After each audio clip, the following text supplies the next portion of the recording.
नमस्कार, मैं RD. Singh, business studies. आज हम कराएंगे आपको आंतरिक व्यापार, इंटरनल ट्रेड। तो सबसे पहले आंतरिक व्यापार में इसका अर्थ यानी मीनिंग ऑफ इंटरनल ट्रेड। एक देश की आर्थिक विकास के लिए व्यापार की अति आवश्यकता है, यानी एक व्यापार अति आवश्यक है। व्यापार का अर्थ लाभ कमाने के उद्देश्य से वस्तुओं और सेवाओं का क्रय विक्रय करना है। वह व्यापार जो एक देश की सीमाओं के अंदर होता है आंतरिक व्यापार कहलाता है। इसे देशी व्यापार यानी होम ट्रेड भी कहा जाता है। यानी इसका मतलब वस्तुओं और सेवाओं का एक देश की सीमाओं के अंदर क्रय विक्रय करने से है। It refer to buying and selling goods and services within the boundaries of a country. अब आता है इसकी आंतरिक व्यापार की विशेषताएं, फीचर्स ऑफ इंटरनल ट्रेड। सबसे पहली विशेषता इसकी आती है देश की सीमाओं के अंदर व्यापार। Trade with in the boundaries of the country. आंतरिक व्यापार एक ही देश के अंदर होता है। जब व्यापार देश की सीमाओं को पार कर जाता है तो वह विदेशी व्यापार कहलाता है। नंबर 2 है वस्तुओं का स्वतंत्र आना जाना, फ्री मूवमेंट ऑफ गुड्स। एक देश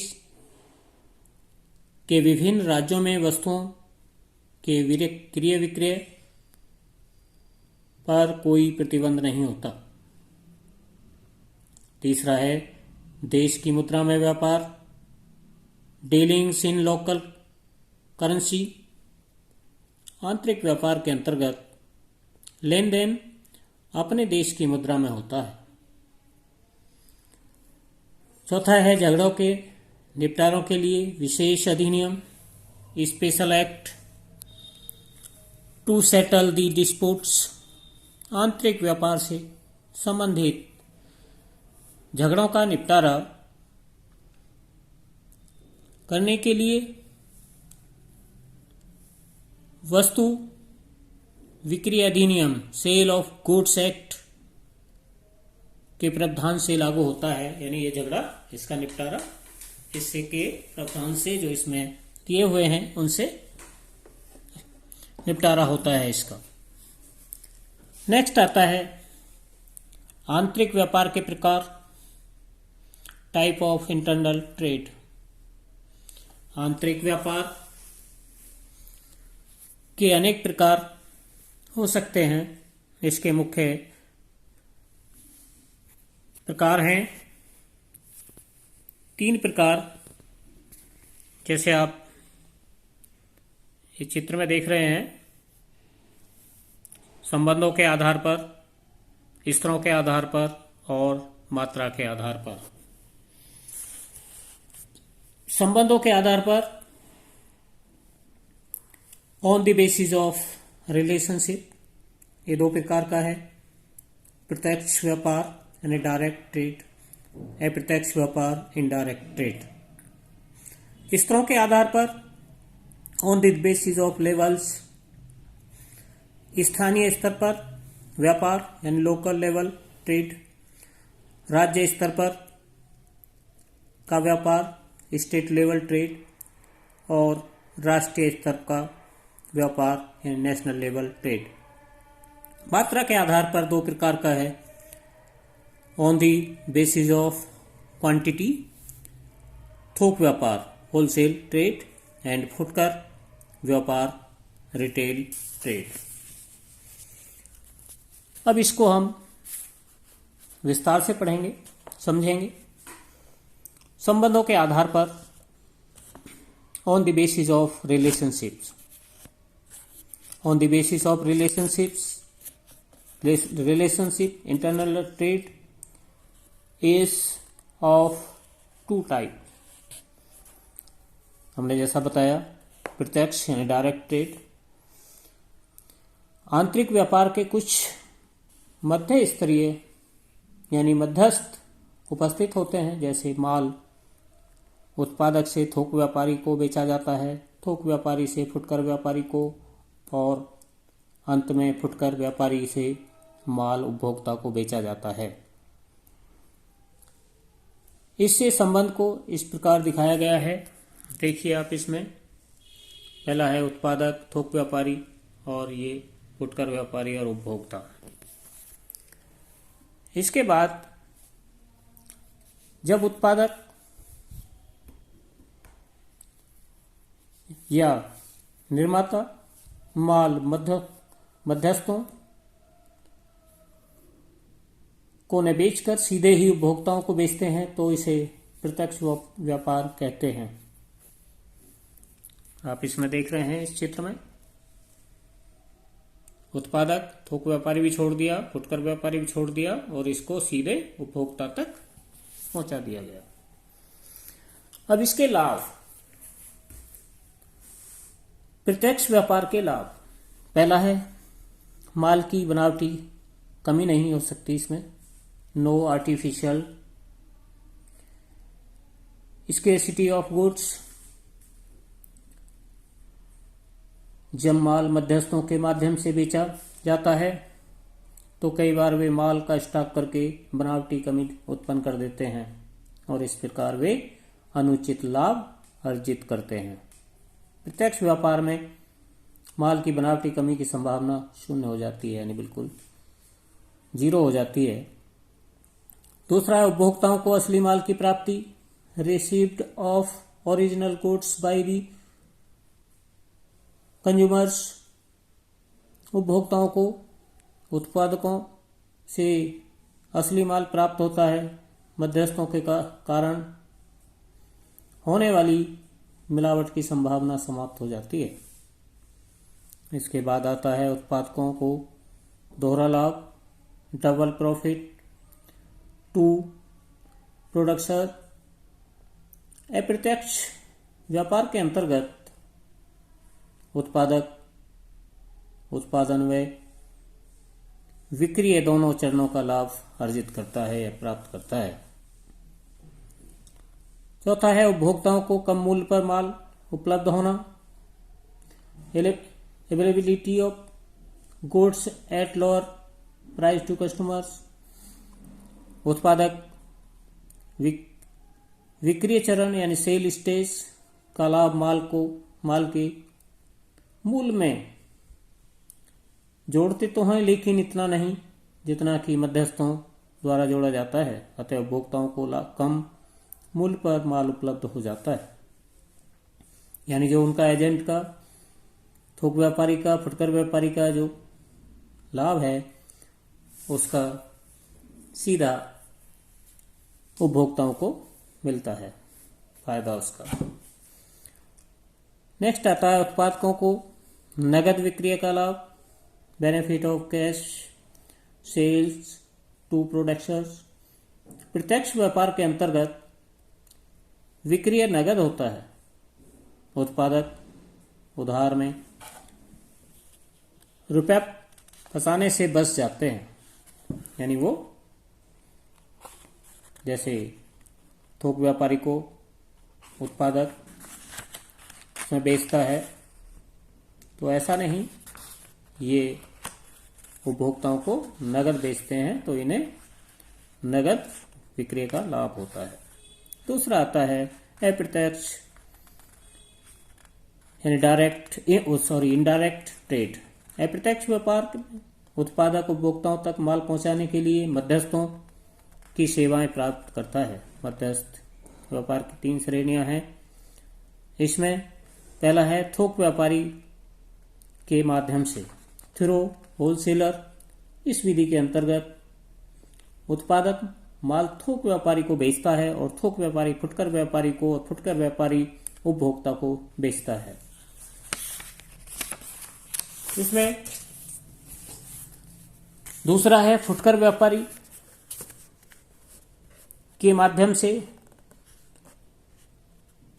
थ्रो रिलेटर, इस विधि का प्रयोग शीघ्र नाशवान वस्तुओं के लिए किया जाता है। इसके अंतर्गत उत्पादक माल को थोक व्यापारी को न बेचकर सीधे फुटकर व्यापारी को बेचता है। इसमें उत्पादक थोक व्यापारी छोड़ दिया, फुटकर को वो सीधा उपभोक्ता तक पहुंचा देता है। तीसरा है एजेंटों के माध्यम से, थ्रो एजेंट्स।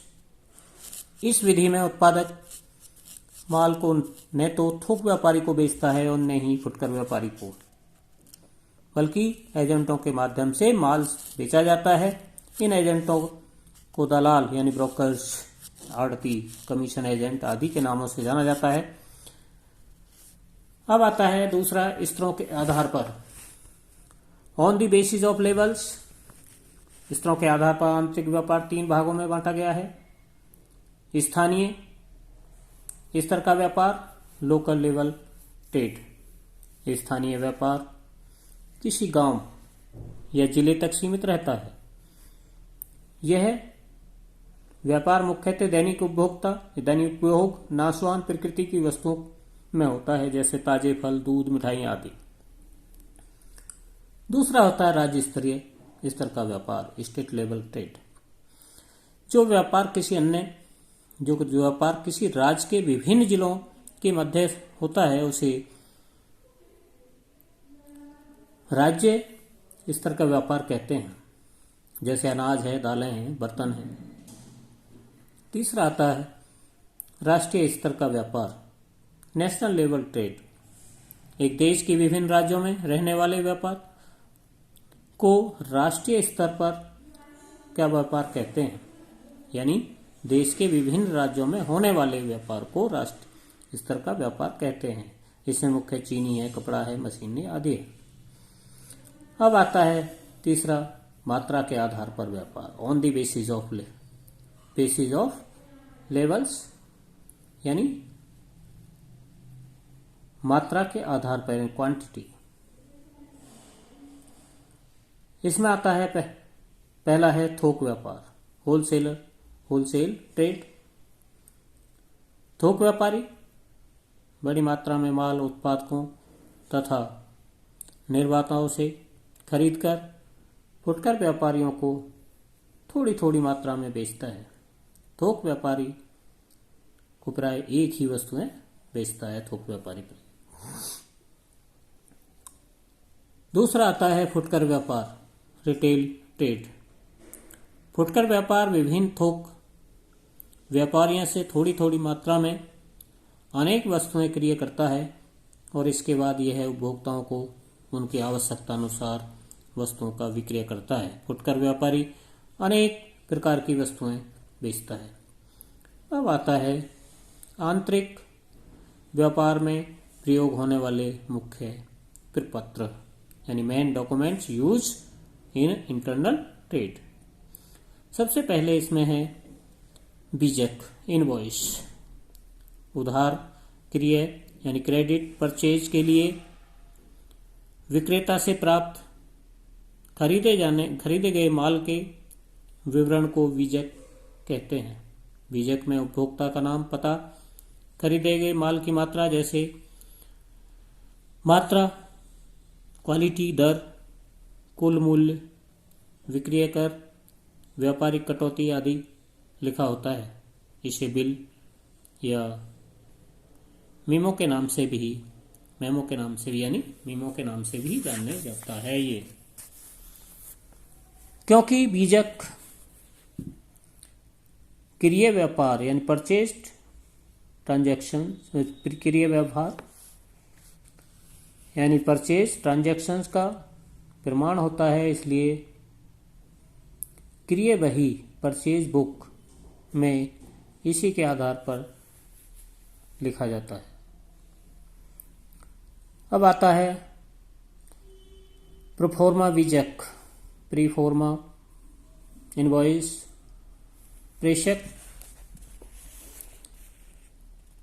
द्वारा श्रेणी को भेजे गए माल के विवरण को प्रोफोर्मा बीजक कहते हैं। इसके अंतर्गत माल की मात्रा, क्वालिटी, मूल्य, किए गए खर्चे की जानकारी दी जाती है, क्योंकि प्रेषक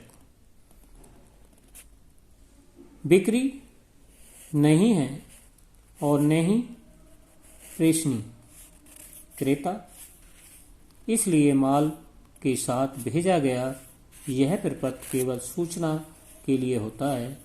इसे आंतरिक बीजक यानी अंतरिम बीजक भी कहते हैं, इंटरनल इनवॉइस भी कहा जाता है। जब तक अंतिम बीजक यानी फाइनल इनवॉइस नहीं बन जाता, इसमें परिवर्तन संभव होता है। तीसरा होता है डेबिट नोट।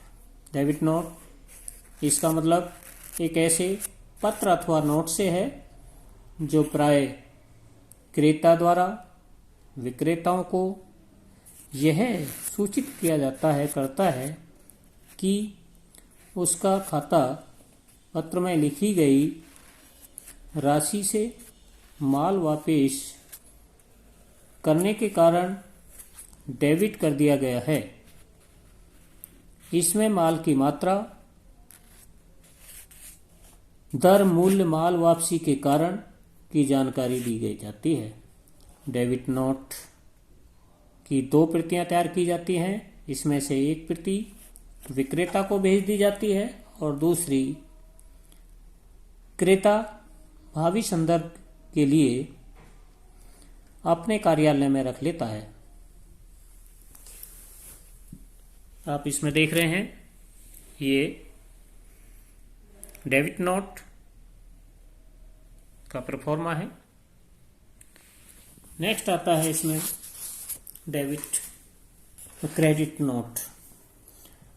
क्रेडिट नोट इसका अभिप्राय ऐसे पत्र अथवा नोट से है जो विक्रेता द्वारा प्राप्त क्रेता को यह सूचित करने के लिए भेजा जाता है कि उसका खाता पत्र में लिखी गई राशि से उसका माल वापसी का दावा स्वीकार करते हुए क्रेडिट कर दिया गया है।